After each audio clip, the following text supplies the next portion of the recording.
Hey guys, Mike here. So today we're going to be answering questions, getting your input on these questions and stuff, because we had a lot of questions about certain indicators, about the tax system, talking about NVDA, all kinds of stuff. And so we're going to be getting that today. A lot of you guys seem to like it, so I'll continue to do it as long as you guys like this type of video and stuff. And you might see your comment here. So, and I definitely want to hear from you, because some of these questions will be for you. It's the whole point in having a community, right? As smart as you guys. Now, obviously we'll start with the tax system, because I got the biggest one, because I did a piss poor job of explaining it, first of all, so let me do that first. But then also show you some other ways that, the rich, they're doing it legally as far as I know of how they're able to avoid paying taxes, but it don't mean it's right, as far as how it works. And so, but that's our tax system. That's what I don't like about it. It's an unfair tax system where this group gets to do this and this group can't do it. Okay, so I don't really care for that very much, but it's brilliant. Whoever came up with this idea, absolutely brilliant. If you ever wonder how the super rich live, I'll show you what they do to live and how they avoid the actual taxes and stuff. And so you're looking here from Coda 1850, the tax system is progressive. You're not simply taxed at the rate of the bracket in which your income falls. Therefore, you effectively pay less than that rate. And if you look in here, and they're obviously exactly right, and I did a poor job explaining this, this literally breaks it down, right? 0 to 11,000 is 10%, 11,000, whatever. So if you get that raise from, let's say, right here from 180 to 100, let's say you get a raise to 200,000, that'll be $19,900 will be taxed at 32%, and then the rest and then you'll have whatever from 95 to 182 taxed 24%. But you see the brackets, right? So you get the point and how that works. That still does not negate my argument. Like, I still don't understand why you're raising these huge 10% raise from 12% to 22%, and then 24% to 32%, 8%, right? But then once you start making over $231,251, all of a sudden you're getting this 3% bump and a 2% bump. And then after that, once you go into the Millionaires Club, there's no bumps. Once you go past 578, 125, there's no bumps. Like, I find that to be absolutely ridiculous. And the thing is, maybe it's because they know that the deductions phase out starting at, like, I don't know what it is, 75,000, 80,000, maybe less. And they phase out pretty quickly. So maybe that's the point, and they're saying kind of offsetting it or whatever. But I think the one thing I find in this country that happens more than anything, we forget where we come from. Right? Because unless you were born with a silver spoon in your mouth, you worked your way through those brackets, right? My mom was in those lower brackets her whole life. And so, my wife grew up on a farm. Y'all know most of my background, growing up dirt poor. And so, I teach my son, don't forget where you come from. Don't forget just because you worked your way out of those brackets, you need people in those brackets. That's the way our society functions. Unless you plan on paying people to go out in those fields and pick all your food and work in those processing plants to make sure you can eat and have food to buy at the grocery store, or teachers, or whatever you want to do, you got to have people in those brackets. So don't forget about them. I'm just saying make it fair. And to me, when you're jumping 10%, 8%, all this stuff, I don't care if it's just an X amount of dollars. And then all of a sudden you get up to 250 or whatever it is above, and they go, we'll increase that 3%, 2%, and then zero. You will not progress any more past 37% once you do $585,126 or whatever it is, right? That's my thing. I don't understand. It makes no sense to me. And so maybe it's something I'm missing. That's what I'm saying. So thank you guys for all the input. Now let me show you the greatest thing that was ever invented by the rich people, how they really avoid taxes, and they pay less than somebody who makes 40 to 50,000 a year. So that's probably 100,000. Let's figure that. Let's go probably 100 to 200,000. Usually the average I've read is like probably 12.5% to 13% is what we would pay. Well, check this out. This is how they do it. You ready? So great article by Forbes here. How Americans' richest people can access billions without selling their stock. So they use their stock options, not just in publicly traded companies, but they do it more in private companies. So you can't see what's going on. Now, of course, this covers Elon because he was famous for doing this. I believe he did it when he actually had to buy Twitter. But at some point in time, he pledged a whole boatload of his shares. They call it pledging, where he's putting it up for him to get a line of credit, right? And I'm going to read this. It says, when the world's richest man wants cash, he can simply borrow money by putting up or pledging some of his Tesla shares as collateral for lines of credit. Now, of course, why would he do this? At current interest and tax rates, it is far cheaper to borrow against the value of one's shares than to sell them and pay taxes on the gains. Now, we did have somebody try to stop this. It was Senator Democrat Rod Wyden. He actually proposed a bill that would stop this right here, called a wealth tax, and it obviously failed miserably because there's no way we'd do that, but the measure would have taxed unrealized capital gains of the America's richest individuals. And so understand what's happening here. It's brilliant. they're saying, here, I got all these stock options or whatever. I'm going to put up as collateral to get this line of credit, loan, whatever they want to do. And understand that's not income. So there's no income taxes on that. All they got to do is pay the interest. And what's even crazier, I read, maybe my CPAs can correct me on this, somehow they're able to take the interest they're actually accrued on the loan and write that off as well. And so it's the best of both worlds. That's genius, but that's how they do it. Anytime they want to do it to, basically fund their lifestyle, that's how you avoid taxes. It's great, right? And so better than selling them. And then, of course, when they really need money, they'll just execute the stock options and sell some stock for multi-millions of dollars, right? And the other way they do it, of course, like Mitt Romney was famous for this when he ran for president, right? And he released his taxes, and he made $21.7 million in 2010 and paid about $3 million. So that's 13.9% tax rate on a guy who made $21.7 million. But why?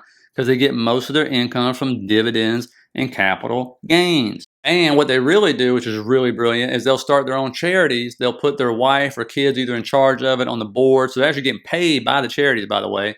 They'll donate to those charities, which of course comes at as tax write-offs for them as well. But really what they're doing is they're putting money into that, paying their kids, paying their spouses or whatever. And so it's ingenious. It really is. And I'm glad they give the charity. That's really good. I'm sure the foundation is great, but it's just a way to skirt everything. And it's all legal, by the way. There ain't nothing, as far as I know, illegal about that. So I'm griping about the laws. I'm not griping about these people doing what they're doing. I'm griping about the laws, all right? And we all know how they got passed. I mean, I don't know how anybody can defend that. It makes no sense to me how anybody can defend somebody making $21 million versus somebody making $200,000 paying the same tax rate. It makes no sense to me in my head. But you literally have people out there fighting, going, oh, you can't do that. They already pay the majority of taxes. That's because they have the majority of the money. That's why. And if you think that's bad enough, here's the other thing they do. And guys, before we continue, if you're getting anything out of this, please hit that thumbs up down there. I really appreciate it. And if you like the material here and the videos, think about subscribing. Toddle Wise here said, you left out the Social Security tax cap. We would make Social Security solvent by just abolishing that. Though once you get into the millions, most rich people don't pay income tax. Their corporations pay their income as a dividend payment, and you only pay 15%. Or better, you get a loan against your assets, which we just talked about, and only pay back interest, and you get the interest expense deduction. Ask Elon. So yes, you are correct on that. And so for those that are unaware, there is a cap. It's $167,400 or something like that. For every penny over that cap, those people pay zero Social Security tax on their income, right, over that number. But here's the funny part. What does the oldest, richest person in the world have in common with the oldest, poorest person in the world, right? They both get sick when they get elderly if they live there. So what is there not a cap on? Medicare. Matter of fact, the rich pay even more for Medicare, some kind of extra amount of money they pay when they're paying into the system, because they want the medical stuff, right? Because what's your biggest expense when you're elderly? It's your medical costs, right? They want that, but the Social Security, And people say, well, yeah, they don't need it. And I'm like, well, think about this, though. We pay Social Security as individuals, right? So you're telling me, let's say 2 accountants. Accountants make pretty good money. But let's say you got 2 accountants that get married, start their own business. Let's say they're rolling in 200, 280,000, somewhere in that range. So each of them are making like $150K. Well, they're paying the full freight on Social Security. You really think they need Social Security when they're bringing in close to $300K a year and they're accountants? So they know how to get around the tax system and they know how to save and finance and all that stuff. Really? So they can make the same argument, but nobody's pleading it for them, right? So could be a coincidence, right, if that's the case, but that's a whole nother way they do it. So let me know in the comments what you think about that. Now, just to make sure everybody understands this about NVIDIA, Mark says NVIDIA will fill its gaps when it does a stock split, and Coda is correct when he says a stock split doesn't fill gaps. That's true, Mark. The prices just all change, but the gaps will be there, okay? So just, they do a 3-for-1 stock split, take the price now, divide it by 3, and you'll see those gaps push down, okay? So it does not fill gaps. Just keep that in mind. Darren says, it's interesting to ponder the market as a forward-looking mechanism. An invasion of Taiwan would not be a black swan event, so I guess it has already been partially priced in. And as far as I'm concerned, I mean, I don't know, like, war to me is a black swan event. Let me know what you guys think about that in the comments, because it's not something you can predict, as far as I know. And usually that's what a black swan event is, and it has a really bad effect on economies and the market. That's what I think is a black swan event. You might think differently, but you know, we'll see. But if they invade Taiwan, it's going to be disastrous. Now, and in North says, where can we find the economic calendar in TradingView? It's right here. So I'm going to go in here for you. You can see it to the right. Click on this right here. It looks like a calendar, right? You're going to go in there. There it goes. If you hang over it long enough, it says calendar. And then you can come over here. Go ahead. I got US, but you can go ahead and put any countries you want to add up there. Hit apply. And then as you can see right here, if you hit the 3 bars, it gives you just like the most important, but I find you will miss a lot if you do that. I'm just telling you, I wish I had a 2 bar and a 1 bar on this thing, but I can't find it. But you can see that's your economic calendar if you just scroll down. Okay, so hopefully that answers your question there. Now next we got, Mike, will you please explain the MACD for us? Absolutely I will, and I'm going to keep this very basic, okay? So the MACD is here at the bottom. This is AMD we're looking at. It has one of the smoothest MACD lines I've ever seen. So you got 2 lines. One is with MACD line, one is the signal line, and is a momentum oscillator, okay? So it's telling you how the momentum in the market is shifting. When it's curling over and the MACD line is crossing the signal line, that is bearish. When it's curling up, coming upwards, that is bullish. The momentum is starting to turn up. Now, understand, there's a 0 line. See it right here? This right here is very important. If the MACD starts to come up, for example, and it crosses the 0 line, that is very, very bullish. And you'll see a very, most likely, big move coming up when that happens, okay? Same way if it crosses down, okay, off of this line, you'll see, obviously, bearishness. So just keep that in mind. And the deeper this goes, or the higher it is, when it makes the turn for the momentum, the more power it's going to have, okay? So, like, we're way deep down. Right here, you can see I'm marking, that's the 0 line. It's crossing down, it's bearish. And you see that move down? And you see how deep the MACD is down there when it curls up? That doesn't look like a very big move, but that is a really, really nice move. I mean, that literally is going from like 55 to almost 75 bucks a share right there. So just keep that in mind. So we're keeping this very basic. And when we go and look at Tesla, for example, something else you can do with the MACD is it'll show you divergence, right? Tesla is making what? Lower lows. If you look at the MACD, what is it doing though? It's making higher lows. So it's telling you the momentum is starting to shift in Tesla's favor. You see how it still hasn't come over that 0 line, how it got rejected and stuff like that? But what happens when it comes over that 0 line? Then all of a sudden you see a nice big move. It's telling you, hey, it doesn't always work out, but if you want to do a double check on this, you can look at the RSI. If the RSI is doing the same thing, you got the RSI and the MACD telling you, hey, think things are fixing to turn, then that might be a time to say, hey, I might want to start dollar cost averaging in here, easing my way into a position, because you can see when this thing did turn, there's a massive move of, what do we got here, 81% in 54 days, right? And so that's something else the MACD can do. So hopefully that answers your question there. Let me know if it doesn't. Now, last one here.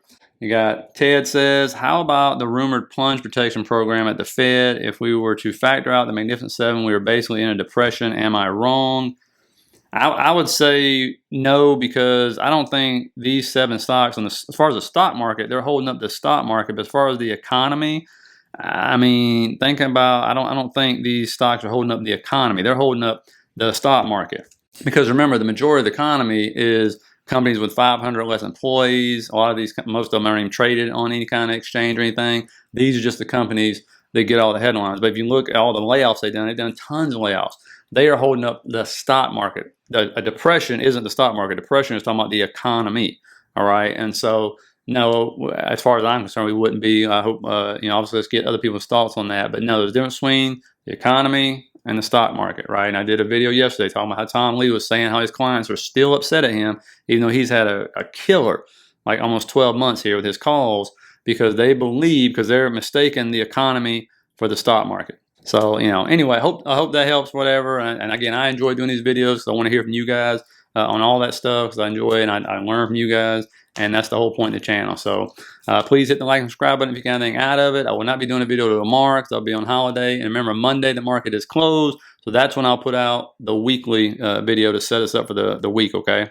So hope you guys have a good one.